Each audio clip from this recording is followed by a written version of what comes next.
Hello everyone, this is Tapasya and welcome back to our channel Literature with us. In the today's series of beginners lecture in History of English Literature, we are going to learn about the second important age, that is Anglo-Norman or Middle English period, which starts from 1066 to 1500 AD.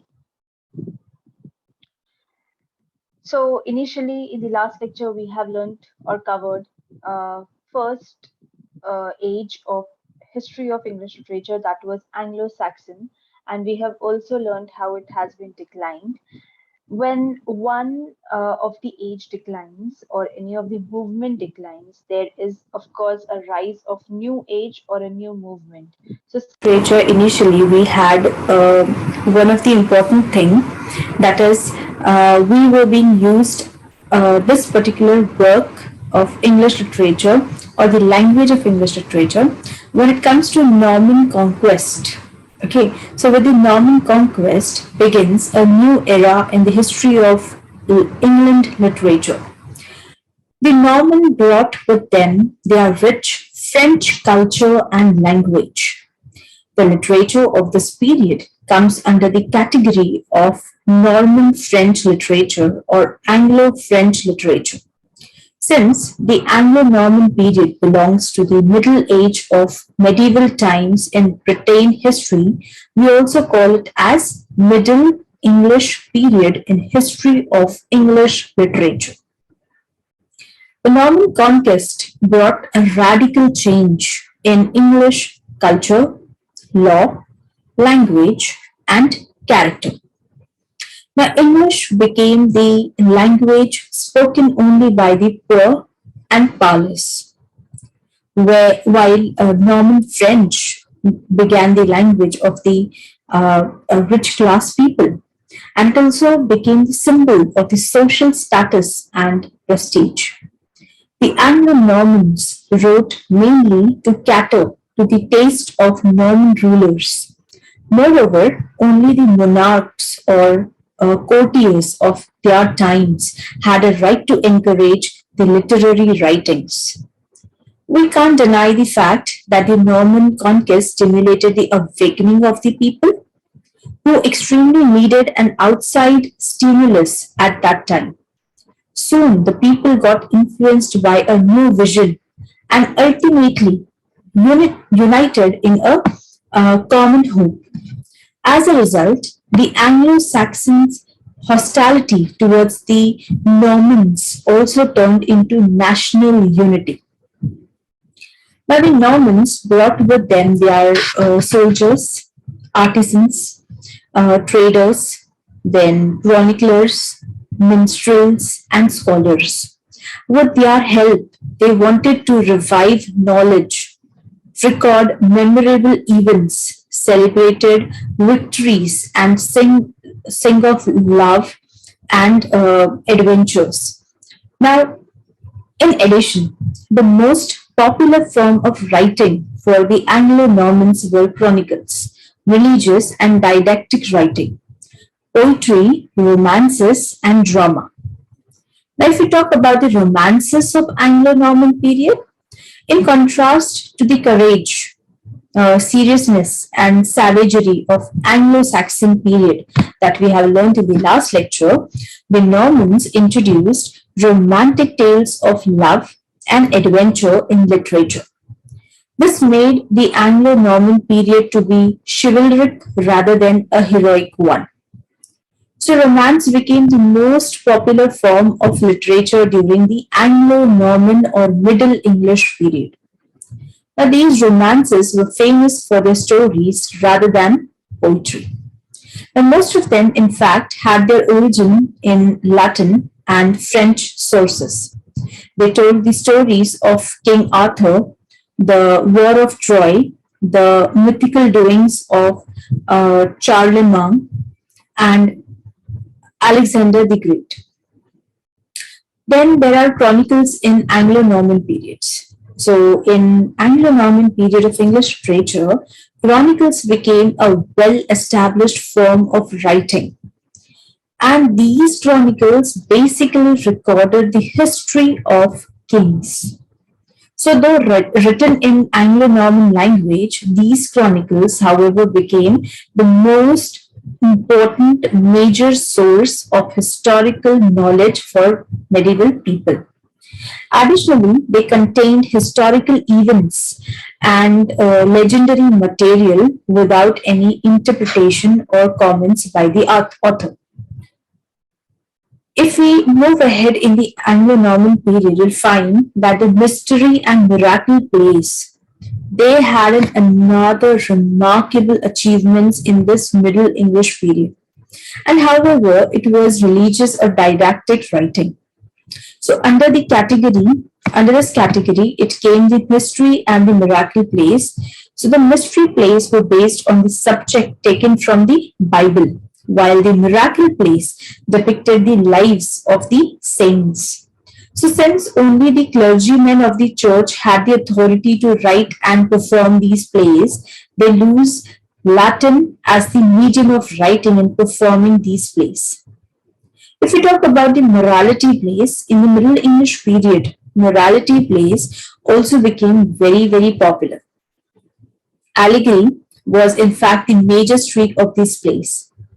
And in morality plays, characters were personified abstractions presenting the conflicts in the human soul. So the sole purpose of these plays was to instruct the people through the Bible, lives of saints, and the conflicts between good and evil. Hence, these plays also came under the category of religious and didactic writings of that period.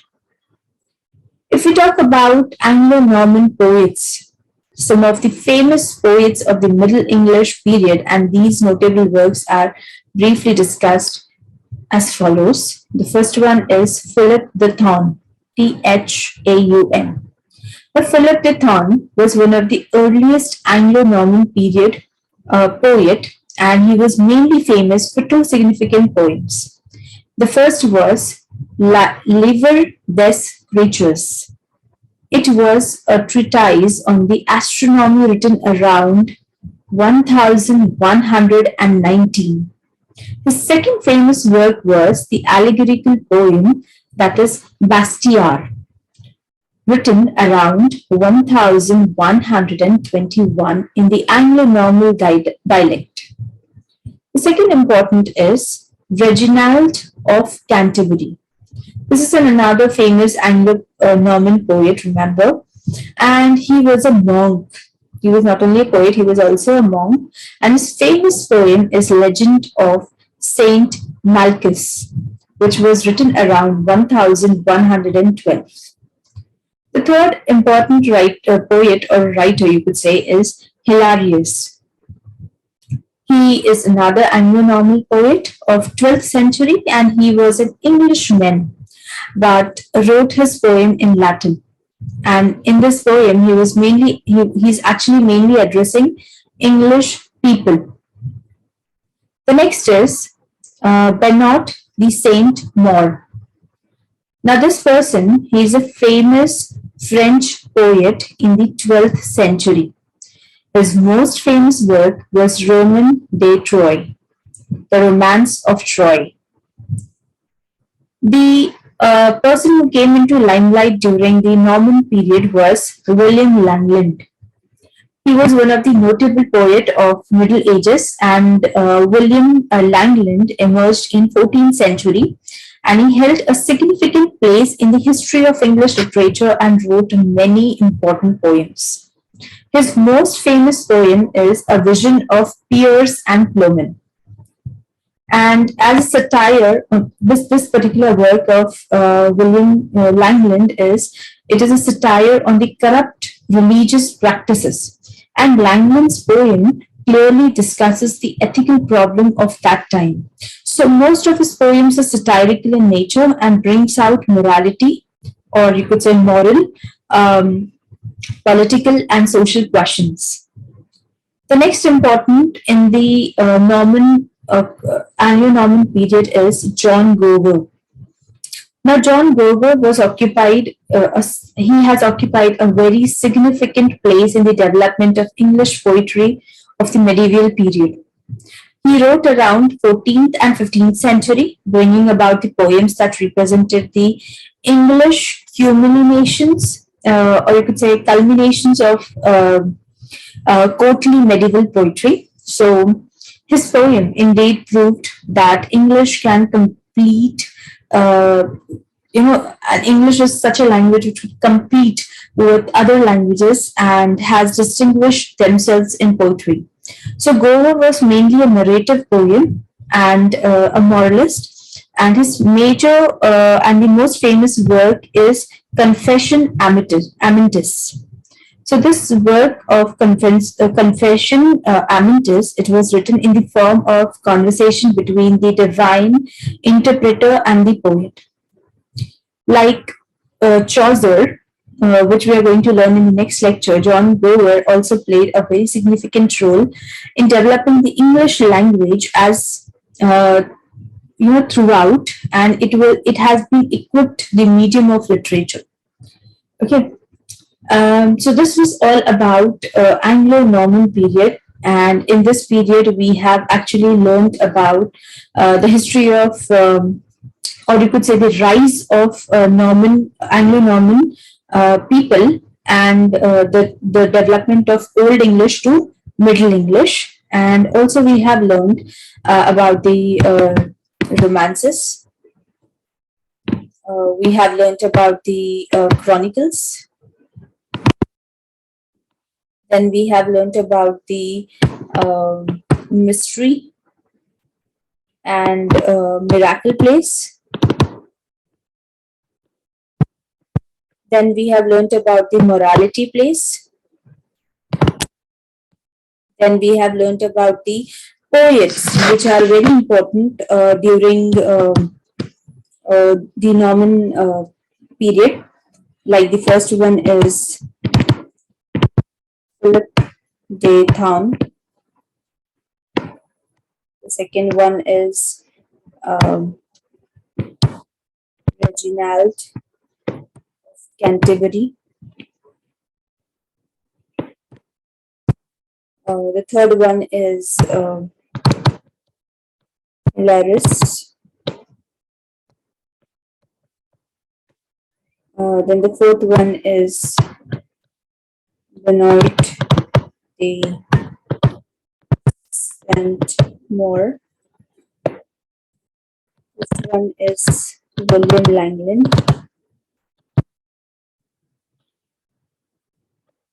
And the sixth one is John Gower. These are few important six writers from Anglo-Norman period and four important writings of Anglo-Norman period which you need to remember. And I hope the lecture was very useful to you. You can go to the lecture again. If you do not understand the lecture, you can comment in the comment section about your questions. I will definitely try to solve those query of yours. Of course, it's for beginners and they will definitely have a lot of queries regarding history of English literature. So I am there to help these students. And thank you so much for listening to this video. We'll meet in the next lecture, which would be about the age of the Chaucer. Thank you so much.